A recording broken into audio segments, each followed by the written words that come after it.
En tout cas, je vais essayer de dire 2-3 mots sur l'intérêt pour nous de ce compte administratif 2018 qui montre, parce que c'est un retour sur l'année précédente, qui montre aujourd'hui, cette année, comment les grandes orientations stratégiques qu'on a prises en début de mandat, les grands équilibres financiers et l'effort d'investissement au service des priorités politiques, sans recourir au levier fiscal à la ville de Nantes, c'est un fait.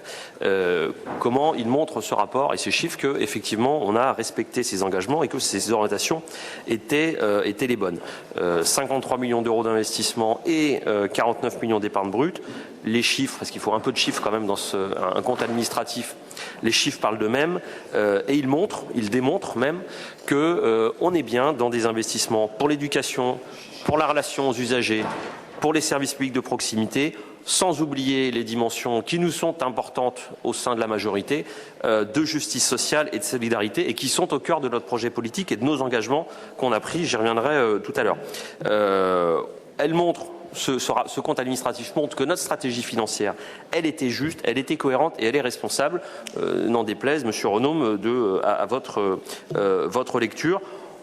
Démontre également qu'on a réussi, à faire des efforts d'économie avec la démarche d'optimisation des dépenses de fonctionnement, sans baisser la qualité du service public rendu aux Nantais. C'est, je crois, tout l'intérêt de la démarche qu'il faut relever, signaler, et pour lequel on doit effectivement saluer l'effort qui a été conduit par l'ensemble des services de la collectivité dans la réalisation de ces budgets. On n'a effectivement pas augmenté les taux d'imposition à Nantes depuis 8 ans, il faut le dire, c'est une réalité également des chiffres. Juste quelques exemples concrets, parce qu'à un moment, il y a les chiffres, il y a les orientations, il y a les grandes masses, mais le compte administratif, ça montre aussi un certain nombre de projets très concrets. Pour la qualité de vie, on a parlé de Désiré Colomb et son multi-accueil. C'est quand même un très beau bâtiment, un très beau projet.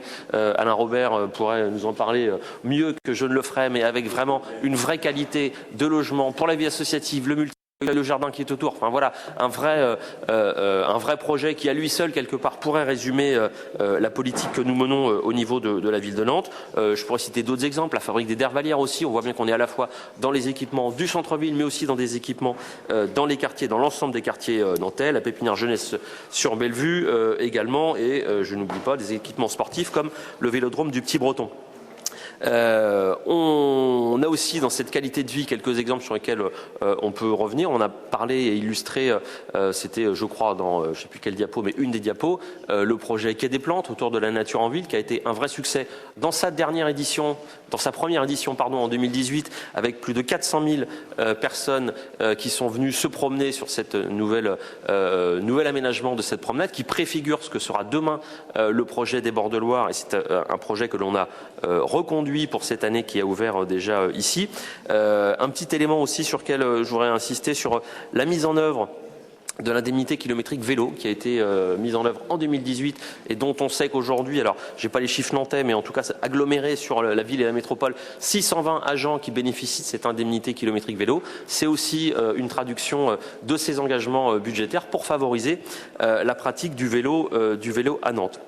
Et puis, il faut le rappeler, je pense, ce qui est aujourd'hui un des cœurs de l'action qu'on mène, c'est la priorité à l'éducation qui a commencé l'année dernière et dont on voit les premiers résultats dans le schéma directeur des écoles, et qui continuera. Redisons les chiffres parce qu'ils sont importants puisqu'on parle de ce qu'on laissera, en tout cas pas seulement à nos successeurs, mais aux enfants nantais demain dans la construction du réseau des écoles à Nantes. 6 nouvelles écoles, 21 extensions ou réhabilitations d'écoles existantes pour un budget global de 200 millions d'euros. Donc au-delà même du seul compte administratif 2018, on trace des perspectives dans l'investissement avec une vraie priorité qui est une priorité à l'éducation.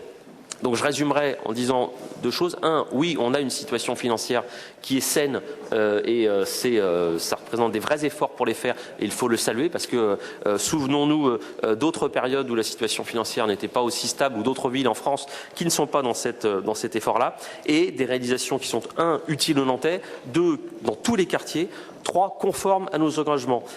on avait pris en 2014 dans le contrat qu'on avait avec les Nantais 232 engagements, il y en a aujourd'hui 90% qui sont réalisés. Donc ce compte administratif seulement sur 2018, on peut reprendre l'ensemble des comptes administratifs, il montre qu'on tient ce contrat avec les Nantais du quotidien au grand projet et pour ça, eh bien, effectivement, on peut se satisfaire, saluer ce compte administratif.